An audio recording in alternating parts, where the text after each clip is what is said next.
Air mata Sinta mengalir deras saat peti mati pasangannya, Rina, diturunkan ke liang lahat. Hujan deras membasahi pemakaman di pinggiran Jakarta, seolah langit ikut menangis atas kepergian wanita yang telah menjadi segalanya baginya selama 10 tahun terakhir. Tapi di tengah isak tangis itu, suara tajam Ibu Rina menusuk telinga Sinta seperti pisau, "Kau hanya pemburu harta. Jangan harap dapat warisan dari keluarga kami." Sinta terpaku, tubuhnya gemetar. Bagaimana bisa? Rina, wanita yang ia cintai dengan sepenuh hati, baru saja pergi karena kanker yang ganas, dan sekarang keluarga Rina menuduhnya seperti itu. Mereka tidak pernah menerima hubungan mereka, tapi ini terlalu kejam. Sinta ingat malam sebelum Rina meninggal, ketika Rina berbisik, "Janji ya, Sin, kau harus kuat. Aku tinggalkan segalanya untukmu." Tapi sekarang, segalanya tampak hilang. Sinta lahir di keluarga sederhana di Surabaya, pindah ke Jakarta untuk kuliah dan bekerja sebagai desainer grafis. Disinilah ia bertemu Rina, seorang pengusaha sukses dari keluarga kaya raya di Jakarta Selatan. Rina memiliki perusahaan kecil yang berkembang pesat di bidang asion dan Sinta sering membantu desainnya. Cinta mereka tumbuh pelan tapi pasti di tengah masyarakat Indonesia yang masih penuh prasangka terhadap hubungan sesama jenis. Awalnya mereka sembunyikan hubungan itu. Rina takut keluarganya tahu, terutama ibunya yang konserati dan ayahnya yang seorang pensiunan pejabat. "Mereka akan hancurkan kita," kata Rina dulu. Tapi lama-lama cinta itu tak bisa disembunyikan. Mereka pindah bersama ke apartemen mewah di Kuningan, hidup seperti pasangan biasa, meski tanpa pengakuan resmi. Ketika Rina sakit, Sinta yang merawatnya. Ia berhenti kerja untuk menemani kemoterapi, membersihkan muntahannya, dan memegang tangannya saat malam-malam panjang penuh rasa sakit. Keluarga Rina jarang datang, sibuk dengan urusan mereka sendiri. Ibu Rina bahkan pernah bilang, "Ini hukuman Tuhan karena gaya hidup kalian." Sinta menelan ludah, tapi tak pernah balas. Demi Rina. Pemakaman berakhir dengan cepat. Keluarga Rina mengusir Sinta dari rumah duka. "Kau bukan keluarga kami," kata kakak Rina, seorang pengacara sukses. Sinta pulang sendirian ke apartemen yang sekarang terasa kosong.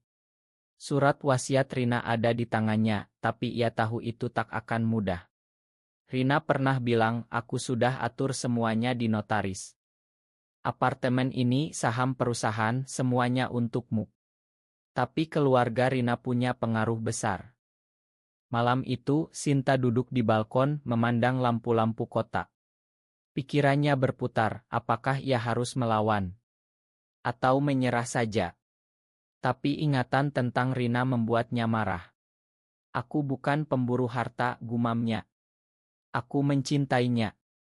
Keputusan pertama muncul, ia akan hubungi pengacara. Tapi siapa?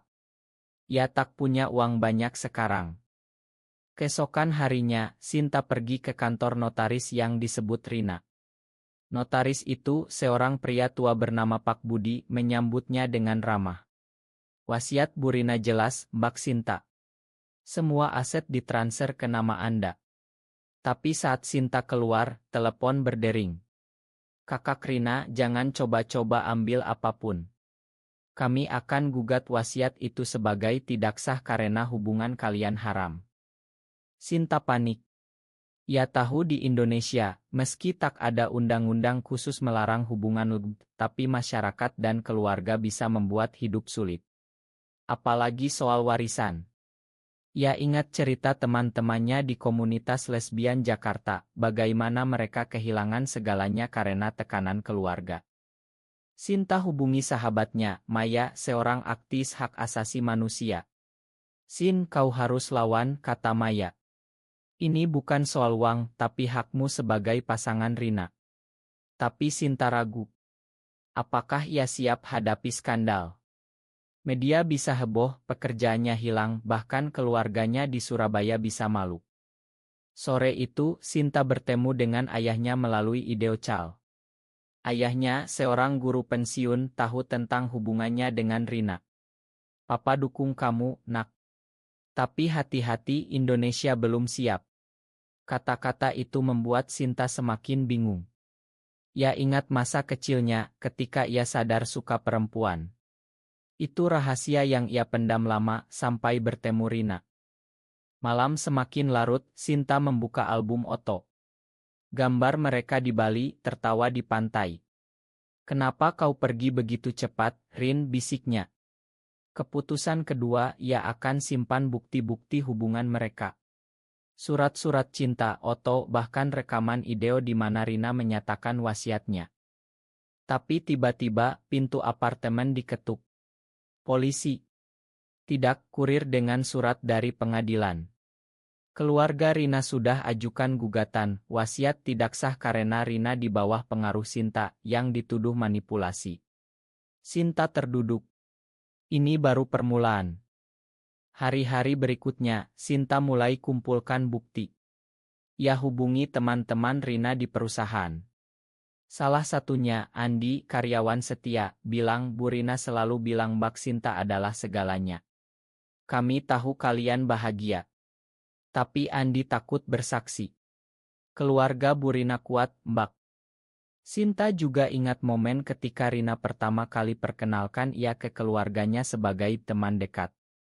Ibu Rina curiga, tapi diam. Sekarang curiga itu jadi senjata. Sinta merasa sendirian, tapi api di dadanya menyala. Ia akan lawan diam-diam dulu. Ia mulai cari pengacara yang paham hak lebih. Lewat Maya, ia dapat nama Bulia, pengacara perempuan yang pernah tangani kasus serupa. Pertemuan pertama di Kai Kecil di Tamrin. Kasusmu sulit, Sinta. Di Indonesia, wasiat bisa digugat jika ada bukti manipulasi. Tapi kita bisa buktikan hubungan kalian murni cinta. Sinta ceritakan semuanya, bagaimana mereka bertemu di acara Asian Week, jatuh cinta, dan bangun hidup bersama. Bulia catat detail. Kita butuh saksi. Dan bukti medis bahwa Rina waras saat buat wasiat. Pulang dari sana, Sinta merasa lebih kuat. Tapi di lift apartemen, ia bertemu tetangga yang biasanya ramah. Sekarang tatapannya penuh prasangka. Dengar-dengar keluarga Bu Rina marah besar ya. Sinta diam, tapi hati terluka. Malam itu, mimpi buruk datang. Ia mimpi Rina menangis, bilang "Lemahkan aku, Sin." Sinta terbangun berkeringat. Apakah ini layak? Harga yang harus dibayar terlalu tinggi. Pagi di Jakarta selalu sibuk, tapi bagi Sinta, hari itu terasa berat. Ia terima email dari perusahaan Rina, aksesnya ke akun bisnis dicabut. Kakak Rina, Mas Budi, sekarang ambil alih. Ini perusahaan keluarga, katanya dalam email singkat. Sinta marah. Ya, yang bantu bangun desain-desain itu, sekarang diusir seperti orang asing. Ya, hubungi Bulia lagi. Kita harus gerak cepat. Ajukan kontra gugatan. Bulia sarankan kumpul bukti lebih banyak. Sinta ingat kotak di lemari, surat-surat dari Rina, tiket liburan, bahkan cincin pertunangan yang mereka beli diam-diam di Singapura. Tapi tekanan datang dari mana-mana. Keluarga Sinta di Surabaya telepon. "Ibu, nak, pulang saja. Jangan ribut-ribut. Orang bilang kamu. Kamu tahulah." Sinta menangis. Ibunya tahu, tapi tak pernah terima sepenuhnya. Ini bukan jalan Tuhan, kata ibu dulu. Sinta putuskan pergi ke Surabaya, cari dukungan. Di kereta ia ingat perjalanan pertama dengan Rina ke sana. Rina gugup ketemu keluarga Sinta. Mereka baik kok, kata Sinta waktu itu. Tapi sekarang sendirian. Di rumah, ayah menyambut hangat. Kau kuat, nak. Tapi ibu dingin. Malam itu mereka bicara panjang. Kenapa harus perempuan, Sin? Kau bisa cari laki-laki baik. Sinta jelaskan, ini bukan pilihan, Bu. Aku cinta Rina. Ibu diam, tapi mata basah. Kembali ke Jakarta, Sinta lebih tegar. Ia bertemu Maya di acara komunitas rahasia di sebuah KAI di Kemang. Di sana ia dengar cerita serupa, pasangan dipisah keluarga, hak dirampas. Kau bukan satu-satunya, Sin. Lawan untuk kita semua. Bulia hubungi, ada sidang pendahuluan minggu depan. Sinta siap. Tapi malam sebelumnya, ia dapat ancaman anonim, mundur atau kami sebarkan oto kalian.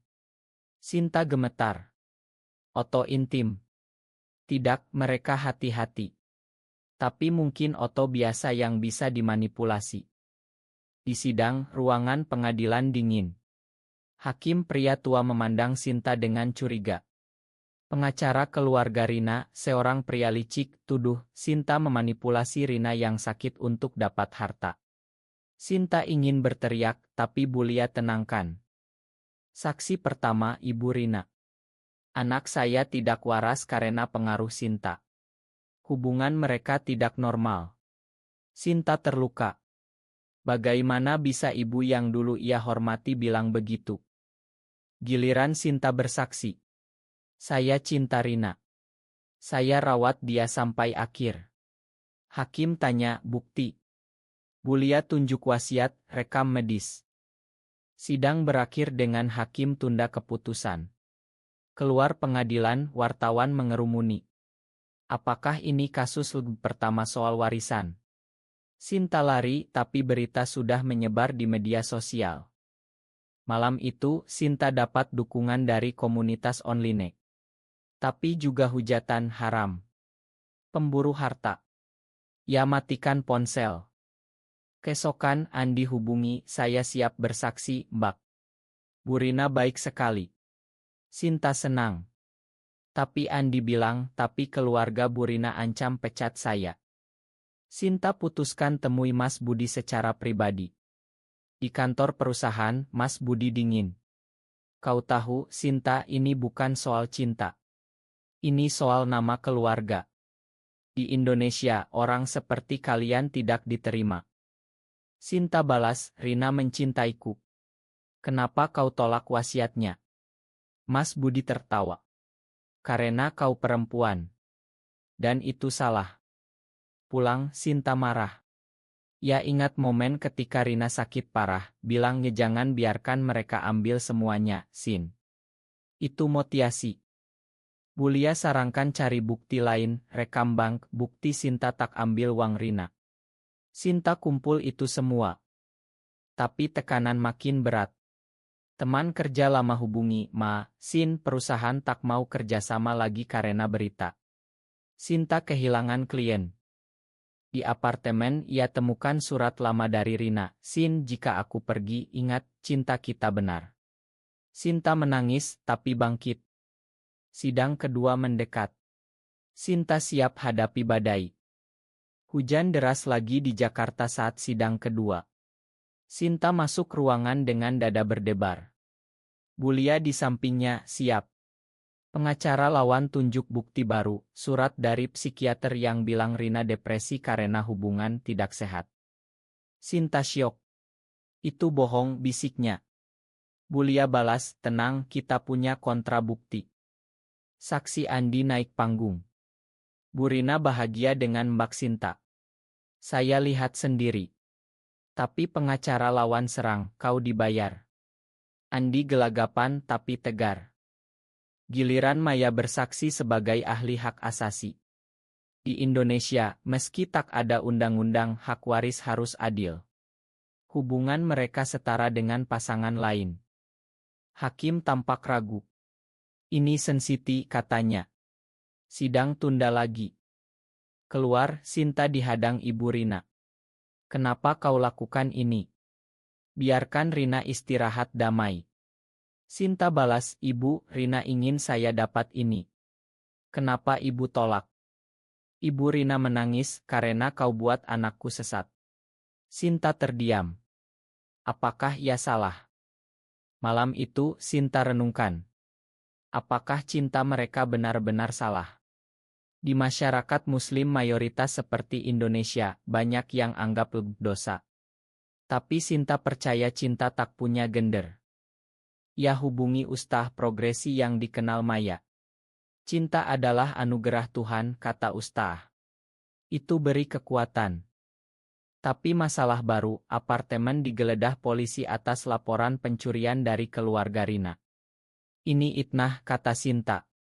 Bulia bantu urus. Sinta mulai lelah. Kesehatan menurun, tak makan benar. Maya ajak ke psikolog.